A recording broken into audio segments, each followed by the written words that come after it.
जय श्री राधे कृष्ण साथियों। मैं भी कृष्णा ज्ञान सहारा चैनल में आपका स्वागत करती हूँ। कैसे हैं आप? आपके अच्छे स्वास्थ्य और सुखद जीवन की मंगल कामना करती हूँ। आपके और अपने इष्ट देवों को कोटि कोटि नमन करते हुए, बड़ों को प्रणाम करते हुए वीडियो प्रारंभ करते हैं। साथियों, आज मैं बात करूंगी गुप्त नवरात्रों की। माघ गुप्त नवरात्रे 2022 कब से प्रारंभ है? कलश स्थापना का शुभ मुहूर्त क्या है? कितने शुभ मुहूर्त में ये गुप्त नवरात्रे आ रहे हैं? किस प्रकार इनकी पूजा करें और कलश में ऐसी क्या दिव्य वस्तुएं डालें कि माता रानी की कृपा से आपके सारे कार्य सिद्ध हो जाएं।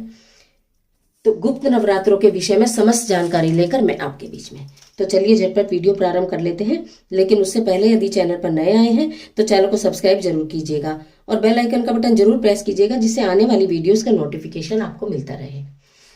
माघ गुप्त नवरात्रे, यूं तो नवरात्रे 4 बार आते हैं, ठीक है।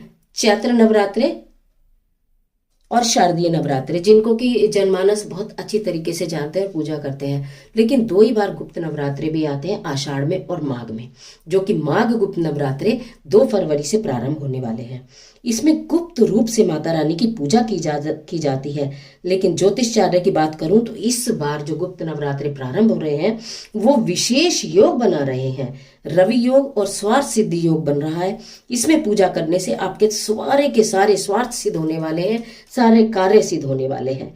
तो जो कलश स्थापना है उसका शुभ मुहूर्त सबसे पहले मैं आपको बता देती हूँ। उसके बाद इसके लिए जो प्रख्यात कथा है कि ये गुप्त नवरात्रे क्यों मनाए जाते हैं और क्यों इनमें गुप्त रूप से पूजा और साधना की जाती है, क्यों साधक के गुप्त रूप से मन की इच्छाएं पूरी होती हैं, वो सब मैं भी आप आज की वीडियो में समस्त पूजन विधि के साथ बताने वाली हूँ। लेकिन सबसे पहले मैं आपको ये बात बताऊंगी कि ये घट स्थापना कहाँ करें।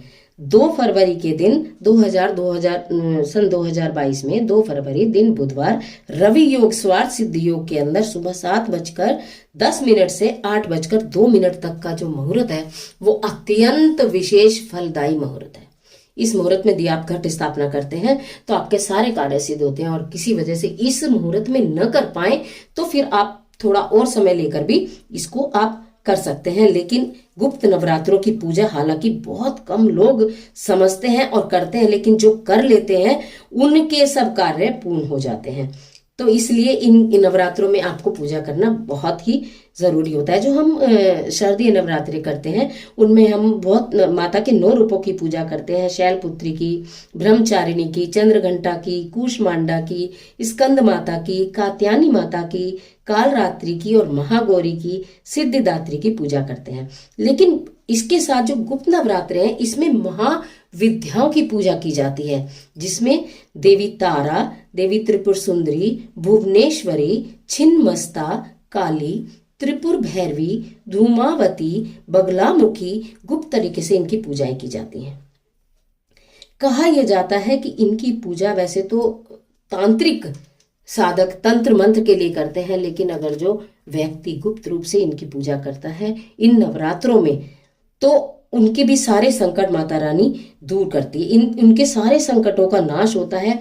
आपको मैं पूरी सीरीज इसके लिए देने वाली हूँ। आज मैं बताऊंगी कि आपको कलश में क्या क्या डालना है, फिर मैं आपको दूसरी सारा कलश स्थापना और पूजा की विधि बताऊंगी। उसके बाद में एक अद्भुत मनोकामना पूर्ति उपाय बताऊंगी जो गुप्त रूप से आप करेंगे तो आपकी सारी कामनाएं पूर्ण होंगी। किस चीज का भोग लगाना है, मतलब पूरी सीरीज में आपके साथ पूरे गुप्त नवरात्रों भर बनी रहूंगी। मंत्र ओम दुम दुर्गाय नमः, अगर आप कोई भी और बोल सकते हैं तो बहुत अच्छी बात है, नहीं तो ओम दुम दुर्गाय नमः मंत्र का जाप असंख्य बार आप करें। माता रानी को श्रृंगार का सामान आप अर्पित करें, भोग लगाएं।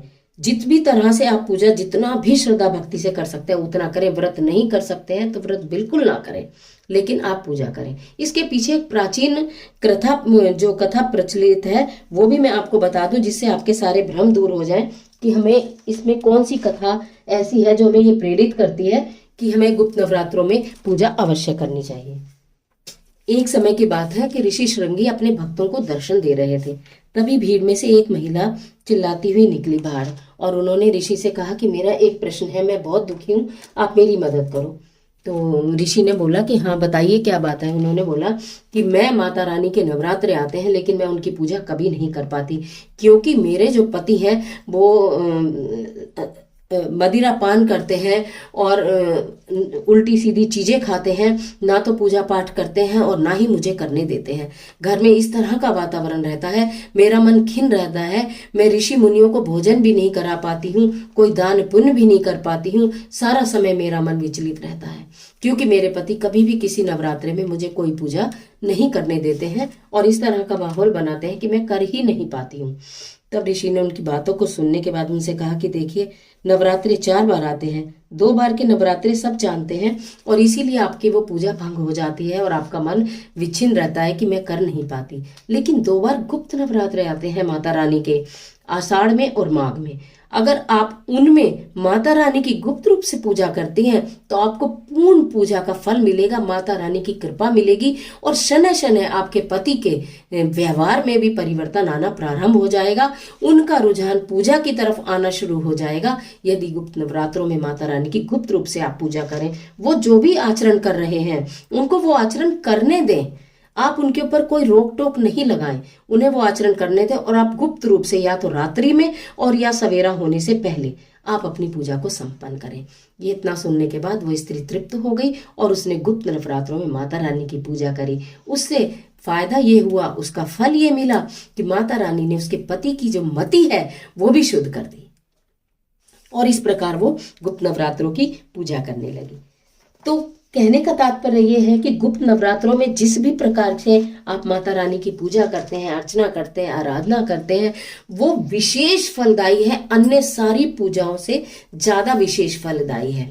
बहुत पुण्य योग में इस बार गुप्त नवरात्रे आ रहे हैं। कहा जाता है कि माता रानी जब रवि ये पुण्य योग में आ रही है, स्वार्थ सिद्धि योग में आ रही है, तो जन कल्याण में धन का अभाव नहीं रहता है, बीमारी दूर होती है, धन का अभाव नहीं रहता है, सबका कल्याण होता है, सर्वजन का कल्याण होता है। तो सर्वजन का कल्याण करने माता रानी आ रही है 2 फरवरी के दिन आप सबके द्वार। तो आप माता रानी की पूजा अर्चना आराधना जिस भी तरह से कर सकते हैं करिएगा। भाव आपके शुद्ध होने चाहिए, सबके उठने से पहले या सबके सोने के बाद। किसी भी आपके घर में कुछ भी चल रहा हो, चाहे कोई नॉन वेज खाता हो, चाहे कोई ड्रिंक करता हो, आप किसी से कोई भी शिकायत नहीं करेंगे, आप किसी से कुछ भी रोक टोक नहीं करेंगे, आप तो सिर्फ अपने ऊपर अंकुश लगाएंगे और अपनी माता रानी से अपना मन लगाएंगे, अपनी लौ लगाएंगे और अपनी व्यथा बताएंगे। एक आप की पूजा करने से पूरे परिवार का कल्याण हो सकता है।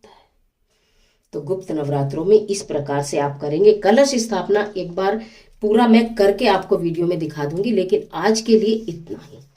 तो गुप्त नवरात्रों की आप सभी को बहुत सारी शुभकामनाएं। माता रानी आप सबकी सारी इच्छाएं पूर्ण करे, आपको सबको स्वस्थ रख के धन धान्य में आपके वृद्धि हो। आज के लिए इतना ही, इजाजत दीजिए, मिलती हूँ एक और महत्वपूर्ण वीडियो के साथ। तब तक हंसते रहिए, मुस्कुराते रहिए, अपना और अपने अपनों का ख्याल कीजिए। वीडियो अच्छी लगे तो लाइक कीजिए, कमेंट बॉक्स में जय माता दी लिखना बिल्कुल मत भूलिए।